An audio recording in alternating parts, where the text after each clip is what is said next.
Mensagem do dia, com o pastor Marcelo Gomes. Oséias capítulo 1, nós vamos ler do primeiro verso ao verso de número 11. Palavra do Senhor que veio a Oséias, filho de Beeri, durante os reinados de Uzias, Jotão, Acás e Ezequias, reis de Judá, e de Jeroboão, filho de Jeoás, rei de Israel. Quando o Senhor começou a falar por meio de Oséias, disse-lhe: Vá, tome uma mulher adúltera e filhos da infidelidade, porque a nação é culpada do mais vergonhoso adultério por afastar-se do Senhor. Por isso ele se casou com Gomer, filha de Diblaim. Ela engravidou e lhe deu um filho. Então o Senhor disse a Oséias: Dê-lhe o nome de Jezreel, porque logo castigarei a dinastia de Jeú por causa do massacre ocorrido em Jezreel e darei fim ao reino de Israel. Naquele dia quebrarei o arco de Israel no vale de Jezreel. Gomer engravidou novamente e deu à luz uma filha. Então o Senhor disse a Oséias: Dê-lhe o nome de Lo-ruama, pois não mais mostrarei amor para com a nação de Israel, não ao ponto de perdoá-la. Contudo, tratarei com amor a nação de Judá, e eu lhe concederei vitória, não pelo arco, pela espada ou por combate, nem por cavalos e cavaleiros, mas pelo Senhor, o seu Deus. Depois de desmamar Lo-ruama, Gomer teve outro filho. Então o Senhor disse: Dê-lhe o nome de Lo-ami, pois vocês não são meu povo, e eu não sou o seu Deus. Contudo, os israelitas ainda serão como a areia da praia, que não se pode medir nem contar. No lugar onde se dizia a eles: Vocês não são meu povo, eles serão chamados filhos do Deus vivo. O povo de Judá e o povo de Israel serão reunidos, e eles designarão para si um só líder, e se levantarão da terra, pois será grande o dia de Jezreel. Louvado seja o Senhor pela sua palavra. 4 conceitos da nossa língua portuguesa são decorrentes de uma mesma raiz, que é na verdade uma raiz da língua grega. Esta raiz é a palavra pathos, que significa paixão, uma emoção profunda, um sentimento que domina a vida interior. A ideia de paixão encarna de um lado a ideia de amor, de entrega, de doação, mas de outro a ideia de sofrimento, de dor. Por isso nós falamos em paixão de Cristo. A sua entrega, o seu amor, a sua autodoação, mas também o seu sofrimento, toda a dor daquela cruz. A palavra pathos significa paixão. E esta raiz dá origem a 4 conceitos na nossa língua que são muito interessantes. Primeiro, o conceito de simpatia. A palavra simpatia, que significa uma paixão que se coloca ao lado, que está com. Esse prefixo sim significa conjunção, estar perto, estar próximo. Simpatia significa a paixão que se aproxima, o sentimento que se aproxima, uma identificação de quem se coloca ao lado de. Uma pessoa simpática, uma pessoa de quem nós gostamos de estar perto. Uma pessoa que nos agrada, é bom estar ao lado dela. É bom conviver um pouco com ela. Uma pessoa simpática, uma pessoa carismática, uma pessoa que nos faz bem. Independentemente do impacto que sua vida lhe cause ou que sua vida nos cause. Você convive com uma pessoa simpática e em nada ela altera o modo como a sua vida vai. Daí a razão de você poder considerar um vendedor de loja simpático, ainda que você conviva com ele apenas naquele momento em que dele ou com ele compra alguma coisa. Você se sentiu bem atendido, ficou feliz e considera que a pessoa foi simpática com você. Uma atendente num aeroporto, numa rodoviária, pode ser considerada simpática. Tinha um sorriso fácil no rosto, palavras gentis, um atendimento adequado. Que simpática essa moça. Você nunca mais a verá, mas ela deixou em você essa sensação de simpatia. A ideia de simpatia diz que uma pessoa pode ser agradável, mas independentemente disso a vida continua, e mesmo que você nunca mais a encontre, a vida continua como deveria ser. Simpatia é bom, mas não muda muita coisa. Uma pessoa simpática pode ser agradável, mas não necessariamente deixa marcas. Daí porque também uma pessoa pode ser simpática e mau caráter. Um político pode ser muito simpático, abraçar todo mundo, beijar todo mundo, ter um sorriso fácil e ser um bandido. Uma pessoa pode ser simpática e não ter caráter nenhum. Você até prefere não conviver muito com ela. Aliás, no ambiente da simpatia, a gente se quer muito bem, mas não vê a hora do outro ir embora. Na simpatia, a gente se identifica no momento, mas o momento não se perpetua.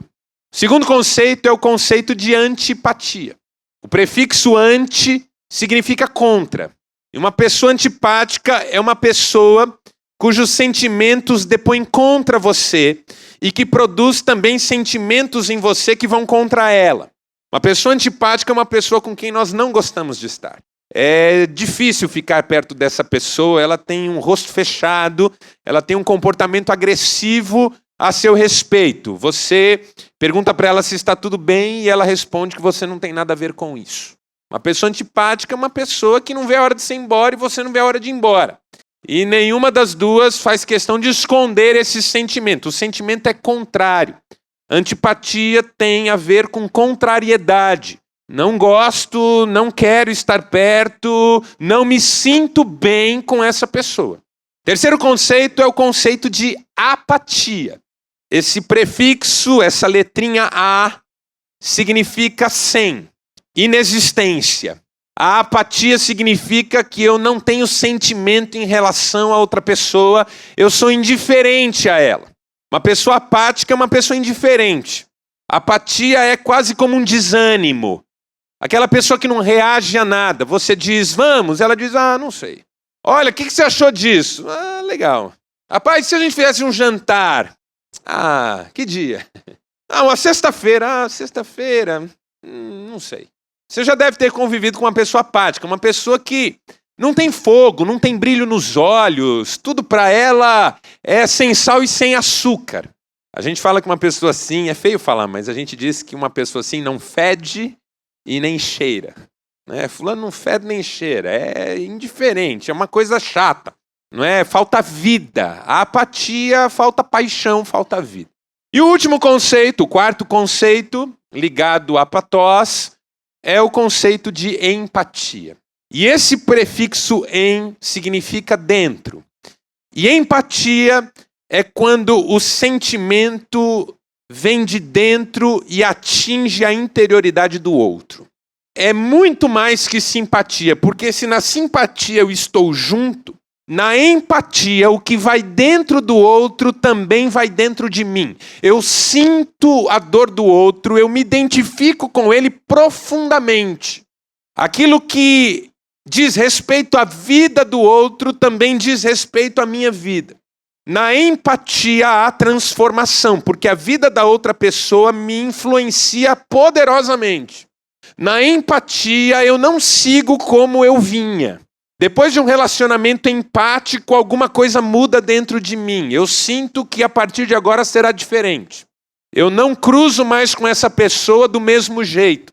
Vê-la já produz em mim um sentimento favorável e eu quero mais do que estar com ela. Eu quero fazer parte da vida dela e desejo que ela faça parte da minha vida e quero que nesse fazer parte nós dois cresçamos, nós dois nos edifiquemos mutuamente e essa amizade seja verdadeira e permanente. Todos esses conceitos podem ser aplicados ao nosso relacionamento com Deus. É possível nós nos relacionarmos com Deus de forma simpática. Deus é legal. As coisas de Deus são bacanas. A igreja é da hora.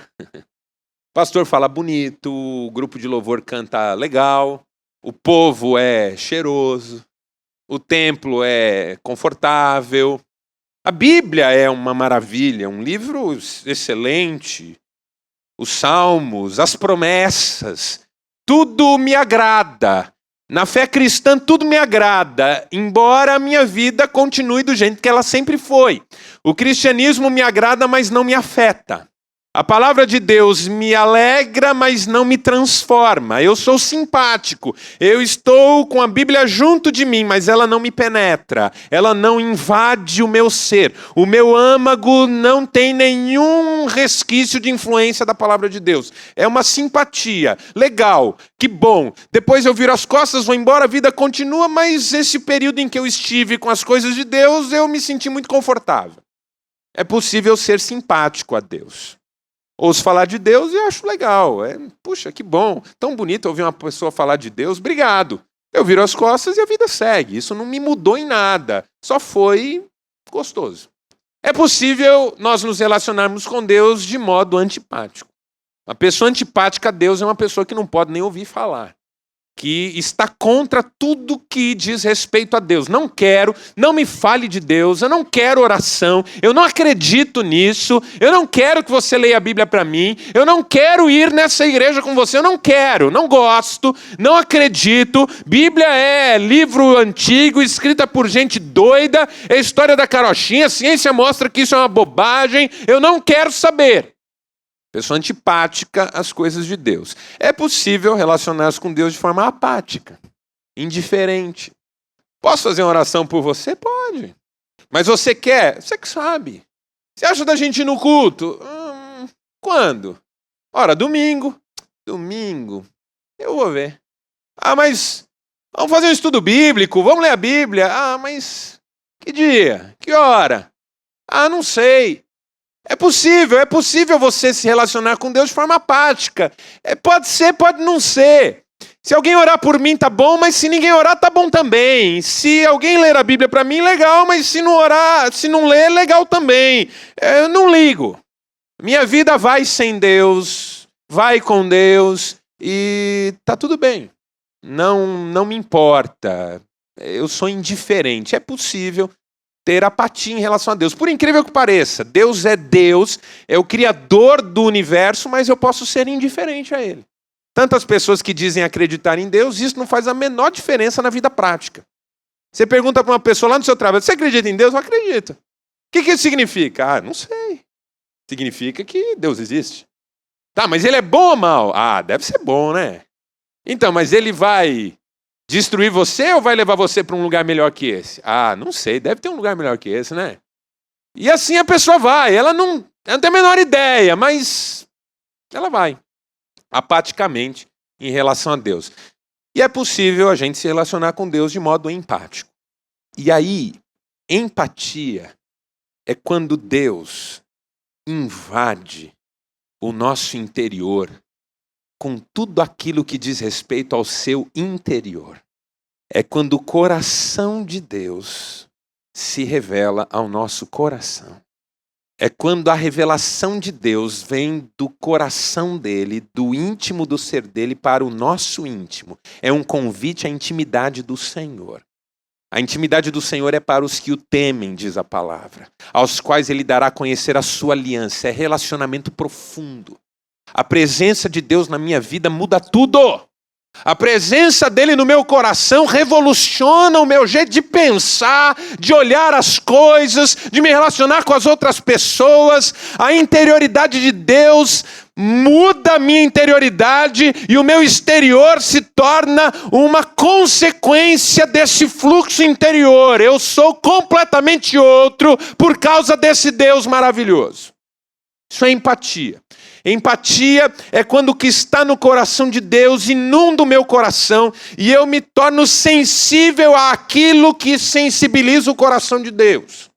Como na frase do fundador da visão mundial: deixe que quebre o seu coração aquilo que quebra o coração de Deus. Empatia. A vida de Oséias é uma experiência de empatia. Como acontecia com o profeta de Deus no Antigo Testamento. A característica mais especial de um profeta na Bíblia é empatia em relação a Deus.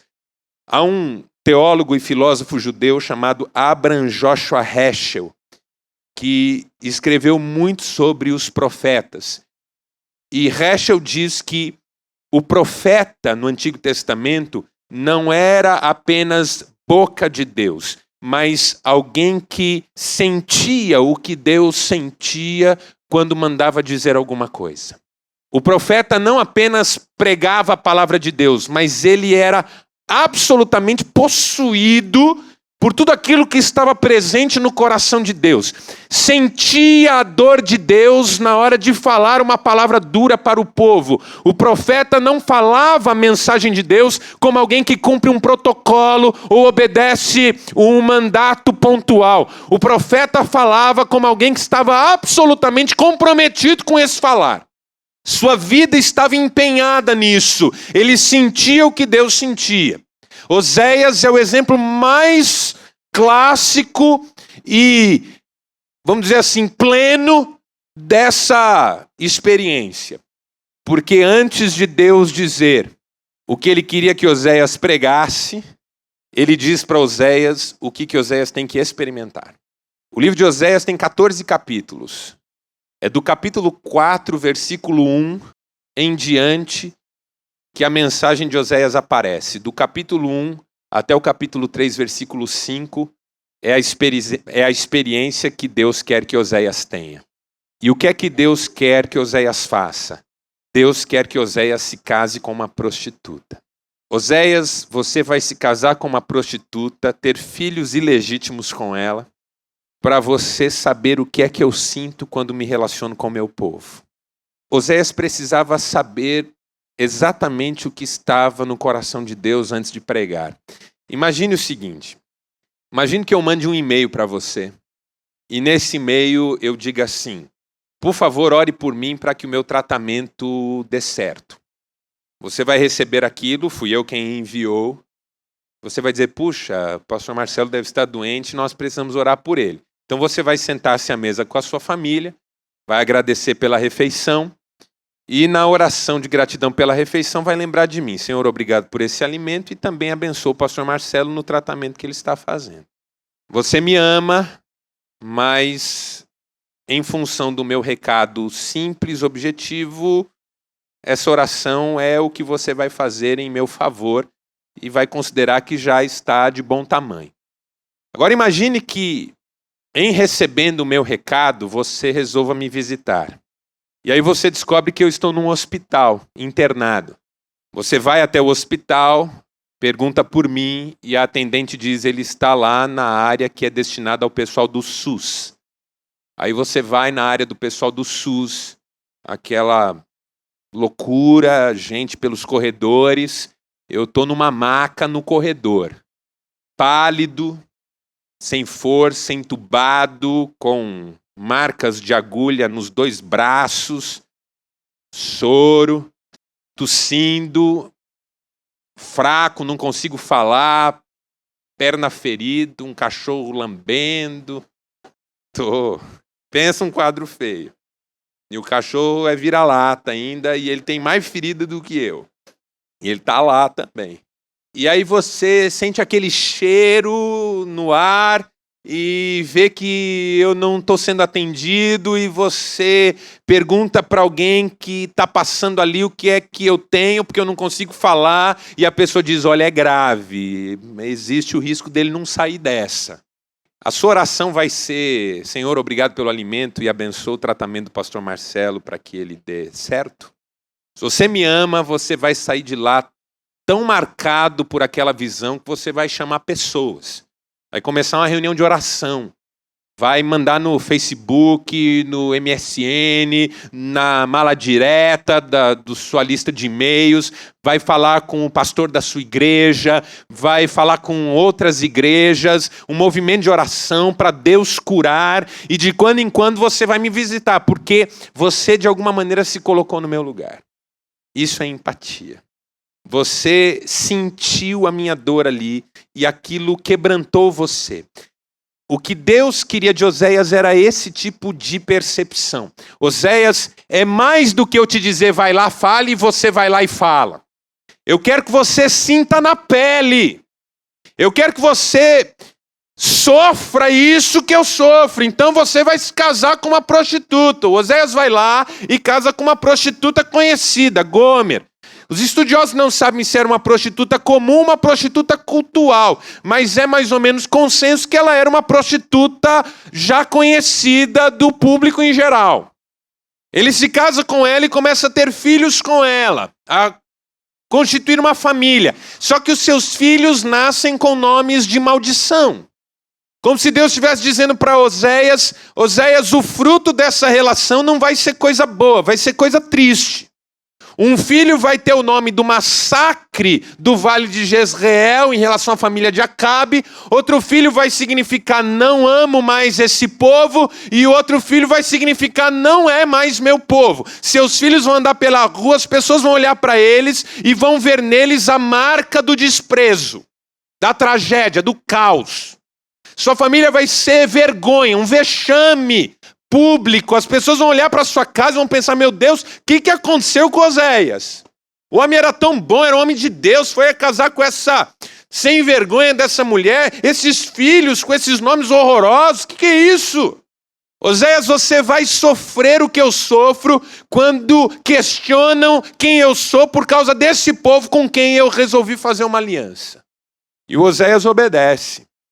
Acontece que depois do terceiro filho, a mulher de Oséias foge com outro homem e vai viver com ele. E aí o Senhor fala com Oséias e diz, você vai lá e vai trazer essa mulher de volta. Aí o Oséias vai, e o homem que está com ela quer dinheiro para devolvê-la. E o Senhor diz para Oséias, paga. E o Oséias paga para ter a Gomer de volta. E aí Deus diz, agora você sabe o que é estar no meu lugar. Sentir o que eu sinto, sofrer o que eu sofro. Agora você pode pregar a minha palavra. Oséias é um símbolo do que a igreja precisa ser. Empática ao chamado de Deus. A igreja tem pregado de modo simpático no mundo. E a pregação simpática da igreja agrada a todo mundo, mas não muda ninguém. Quando a igreja é simpática, todo mundo gosta dela, mas ninguém muda por causa dela. É o que acontece numa sociedade como a nossa. Cresce o número de evangélicos e a sociedade continua tão promíscua quanto. Porque a igreja é simpática. Ser evangélico é uma coisa legal e as pessoas gostam. Ah, você é daquela igreja? Ah, eu conheci seu pastor num casamento, achei tão lindo. Não, pastor, casamento. Simpatia. As pessoas não se incomodam da nossa presença no mundo, mas a nossa presença também não é transformadora. A pregação da igreja muitas vezes tem sido antipática. Porque embora ela fale de Deus, ela está jogando contra Deus. Porque ela está pregando outra verdade, que não é a verdade de Deus, então por isso é uma mentira. Quando a igreja prega uma mensagem que faz com que as pessoas fiquem mais gananciosas, corram mais atrás de bênção, se tornem clientela mais exigente, consumo religioso, ela está sendo antipática a Deus, porque aquilo que Deus fala, ela fala o contrário. A igreja também pode ser apática. Faz teologia, mas a teologia não tem vida. O discurso da igreja está correto, mas ele não toca em ponto nenhum da vida de ninguém. A igreja fala sobre cruz, sobre Espírito Santo, mas nada disso é vida, nada disso preenche o coração de ninguém, uma apatia generalizada. Igreja morta, morreu e esqueceu de deitar. Mas com Oséias, a igreja aprende que precisa pregar de modo empático. A sua pregação é mais do que o conteúdo da sua fala, é a verdade da sua vida. A igreja vivendo neste mundo para a glória de Deus. Calbart disse, nós somos chamados a viver o que pregamos. Padre Antônio Vieira escreveu num dos seus sermões que para falar ao vento bastam palavras, mas para falar aos corações são necessárias vida e obras. Gente transformada, gente que brilha com a luz de Jesus, gente que tem um amor por Deus, que está acima de todas as coisas, todo coração, alma, força, entendimento. Deus é prioridade na minha vida. Essa igreja vai mudar o mundo. Essa igreja vai fazer diferença. Essa igreja é sal da terra e luz do mundo. Essa igreja cujo coração bate em sintonia com o ritmo do coração de Deus. Essa igreja vai obedecer a Deus, porque só na empatia a obediência é plena. Pense no que foi para Oséias obedecer, mas ele obedeceu. Porque é só na empatia que você se torna verdadeiramente obediente. Na simpatia você é até obediente, desde que entenda que vantagem você leva nisso. Na antipatia e na apatia você não é obediente. E na simpatia você pode ser obediente e pode não ser também, porque tudo depende. Só na empatia a verdadeira obediência, porque mesmo quando está claro o que Deus está pedindo, como quando não está, o meu coração está cheio do que vai no coração de Deus e eu confio nele. A obediência na empatia não é uma questão de lógica, é uma questão de confiança plena. Estava recentemente ouvindo o pastor Glênio Fonseca Paranaguá, da Primeira Batista de Londrina. E ele falava sobre a obediência que prescinde da total compreensão. E ele usou uma ilustração que eu achei muito interessante. Imagine que eu traga aqui um cesto fechado e coloque aqui perto do João William e diga: João, não mexa, ok? Não abra, não mexa nesse cesto. O João pode obedecer a isso por estar sendo dito por mim. Ele me conhece, confia, sabe que eu não pediria nada para ele que não fosse importante. Mas vamos imaginar que ele me pergunte: mas por que eu não posso mexer? E aí eu respondo: você não deve mexer aqui porque aqui dentro tem uma serpente venenosa, agressiva. Se você abrir essa tampa, ela dará o bote em você e o veneno dela mata em 5 minutos. É o próprio diabo que eu pus dentro aqui do cesto. Aí o João vai dizer: ok, mas agora, veja, agora a obediência dele não está mais relacionada a mim, está relacionada ao cesto. Ele não colocará a mão aqui porque é perigoso e não porque eu disse. A obediência dele não está mais baseada na minha palavra, mas está baseada no risco que a desobediência implica. Pastor, você está dizendo que eu não devo perguntar, questionar, que eu tenho que ser acrítico? Não. O que eu estou dizendo é que na empatia, quando as respostas não estiverem disponíveis, você vai obedecer do mesmo jeito, porque você confia e quem deu o mandamento é fiel. É Deus. Quem falou com Oséias foi o Senhor. Quando o Senhor começou a falar por meio de Oséias, Deus falou. E Oséias obedeceu, porque é Deus quem está falando. E quando Deus fala, a gente obedece, porque o nosso coração pulsa com aquilo que inunda o coração do próprio Senhor. A maior prova desse chamado a uma vida de empatia é Jesus. Jesus é o clímax de toda empatia, porque em Jesus, Deus se coloca no nosso lugar. Sofre o nosso sofrimento, padece a nossa dor. A palavra patós vem do grego, mas os gregos usavam patós para tudo, menos para a divindade. Porque para a mentalidade grega, o divino não pode padecer, não pode sofrer, não pode ser impactado por nada. Aristóteles definiu a divindade como o motor imóvel. O que isso significa? Que Deus move a tudo, mas não pode ser movido por nada.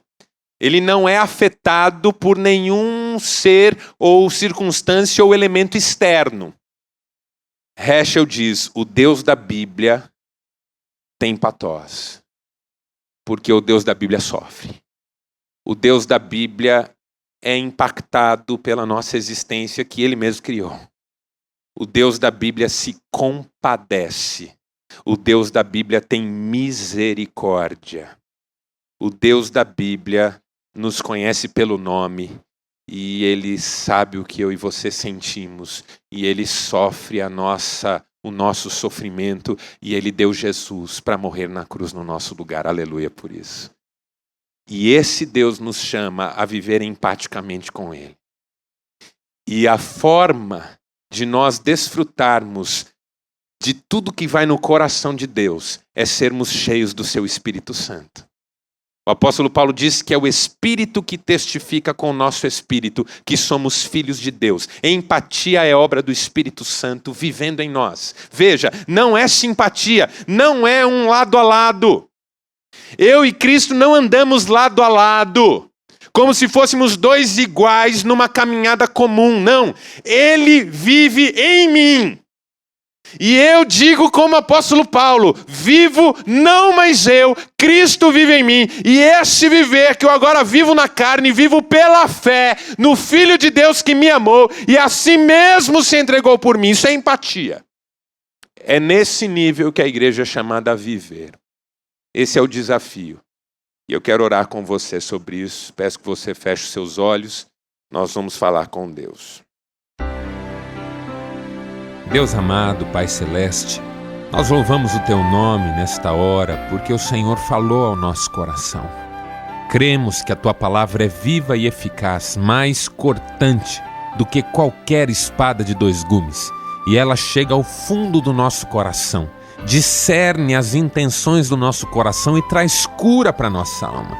Que esta palavra encontre lugar em nós, que as nossas vidas não sejam mais as mesmas, que comecemos a colocar em prática aquilo que temos aprendido de Ti, que o Teu Espírito nos ajude. A Tua palavra nos diz que o Teu Espírito nos ajuda em nossas fraquezas, e nós precisamos do Teu Espírito para não tropeçarmos, e para quando tropeçarmos, levantarmos e seguirmos em frente, no poder do Teu amor. Aplica mesmo esta palavra ao nosso coração e dá-nos a graça de vivermos uma vida que glorifique o Teu nome. É a nossa oração, em nome do Teu Filho Jesus Cristo. Amém. Amém.